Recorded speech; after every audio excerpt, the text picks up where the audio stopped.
What happens when God actually shows up? Well, we get into that now on the Accessible Faith Project.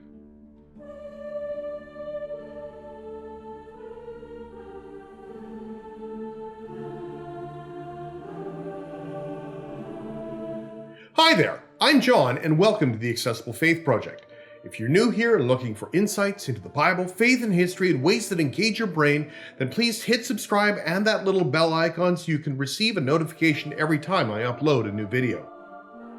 Even as our time of social distancing is drawing to a close, I've still been using the Accessible Faith Project to provide worship and devotional resources in addition to my educational videos. This is a sermon, but as with all of my offerings, I hope that setting it in context can help us in ours. I need to say this up front. The disciples are not portrayed in a good light in the Gospel of Mark, or in any of the Gospels for that matter. These are a people whom tradition says would play a significant role in the founding of the Christian faith. Even so, have you noticed that the disciples never seem to get the point? In the Gospel of Mark, they come across as a bunch of lunkheads who couldn't find a clue if it came up and bit them. The disciples never quite get the point throughout all the gospel stories, and they're always slow on the uptake. And it's a miracle in and of itself that Jesus put up with them. Yet, it is a little too easy to just dismiss the disciples in this way. I can't help but wonder if the disciples always got the point, Mark would have no stories to write. For us, as listeners of the story, the dullness of the disciples is an aid and a guide for us as listeners. Their dim-witted responses help us learn more about Jesus and about the good news that Mark proclaims. And most importantly, it helps us understand something about our faith. Take the story of the miracle of sea in the Gospel of Mark. It is perhaps one of the best known, the calming of the storm. On their way across the Sea of Galilee, Jesus and his followers find themselves caught in a howling gale. When the squall hits them, Jesus is fast asleep in the boat. And to the disciples in their tiny little fishing boat, this Goliath of a storm seemed like chaos itself, ready to engulf them. The swirling seas tossed their little vessel back and forth, its menacing arms reaching out to smash the boat into a mass of fragments. And with each passing moment, the dark fingers of the deep claw away at the vessel, intent on dragging it down to the horrible waters below. It seems impossible that Jesus could ever sleep through a storm like this. And if I were in the boat, I'd think I'd personally be the one actually shaking Jesus awake, screaming into his ear. And the disciples do precisely that. And they ask, "Do you not care if we drown?" And then Jesus gets up, and the first thing he does is rebuke the wind and the waves. In most English translations, Jesus says, "Peace, be still." But that is too nice of a description. In Greek, it's a genuine rebuke. Jesus shouts at the wind and the seas and says, "Be silent! Shut up!" is what he says. And his voice echoes like a trumpet blast. And then there is silence. And only after the sea smooths out does Jesus then turn to the disciples and say, "Why are you afraid? Have you still no faith?" And the fear-filled time of the storm is over, but the disciples are still overwhelmed. "Why are you afraid? Have you still no faith?" The disciples don't get it. Stunned, they stammer out, "Who then is this, that even the winds and the seas obey him?" Yet their words are far more prophetic than we realize. Instead of showing how much they didn't get it, they are pointing to something much more important to come. 2,000 years later, we have long since forgotten that Jesus was not alone as a teacher or a miracle worker.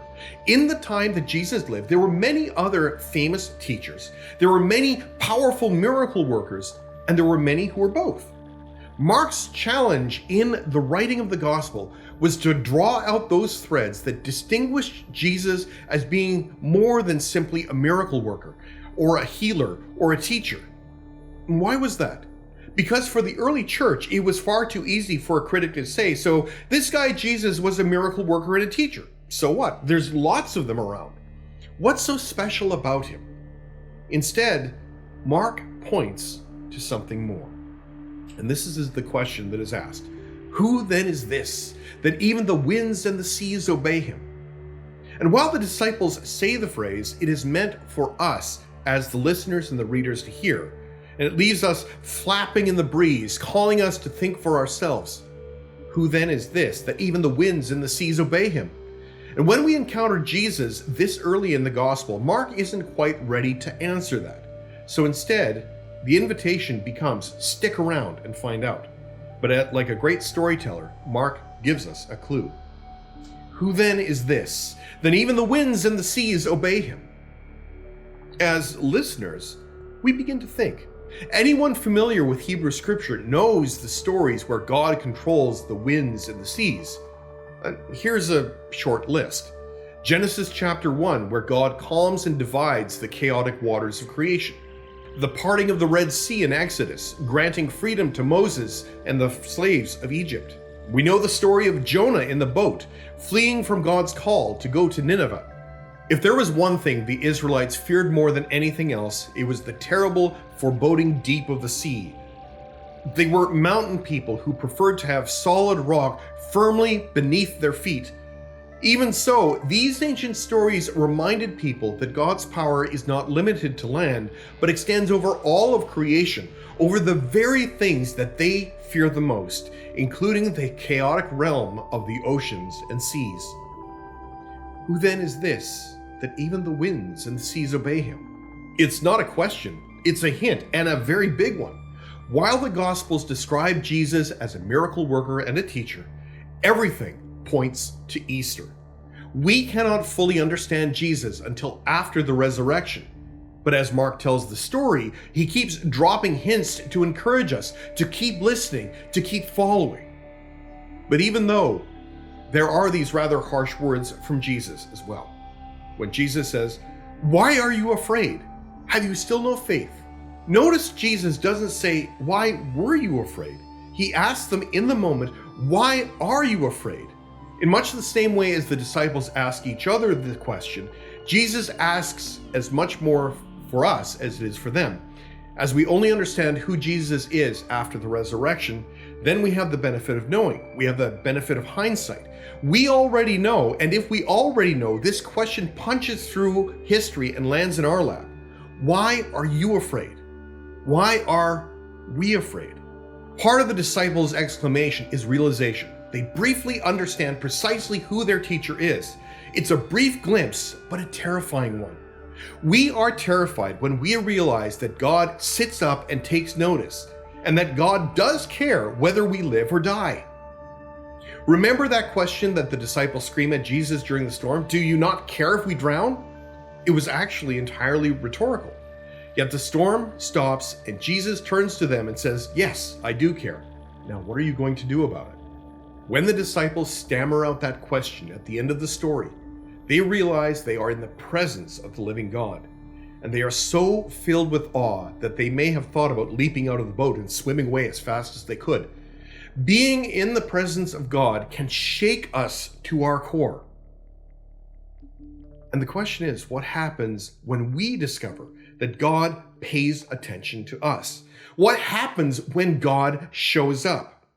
When we realize that God cares about who we are and that we matter, we might experience this sense of fear that the disciples had. There's a reason why, as the Gospels tell it, the prevailing emotion on the first Easter wasn't joy, it was fear. Mark's Gospel ends about a dozen chapters after this one, saying that the women come out to the cemetery and the angel announces, "He is risen from the dead. Go, tell." And the women don't tell anyone because they were afraid. And the question becomes, what are we afraid of? Are we afraid that Easter might just be true? And we say, "Who then is this?" Even death answers to him. And it isn't over until God says it's over. God makes a way when there's no way. And just at the point where we think the storm will take us and we have resigned ourselves to our fate, Jesus reaches out, calms the storm, and calls us to stay in the boat with him. And it scares the wits out of us. This year, we took a leap of faith, stepping out into the world without a building, and then suddenly, we have a new home to go to. If we think God is not paying attention to us, then we are not paying attention. Before the pandemic, we came to church every Sunday, maybe for a comforting word. We hope that we get a little something that will carry us through the week and hope other people will show up. And God was out there somewhere. But what happens to us when we realize we are in the presence of the living God? When we think about it, the good news is downright scary because it means everything has changed. Everything is going to be different. Death no longer has power over us. God is paying attention, and it's more revolutionary than we can possibly imagine. And that's why it scares us. Stories of declining churches are commonplace these days. There's a few that stand out, but here's one that is both inspiring and cautionary. And it's a story about a little church that was about to call it quits. They had lost their neighborhood, the bishop told the new pastor as she appointed her there. She soon found out that almost none of their members still lived nearby. They had a neighborhood of low-income families, a few street people, and people like that.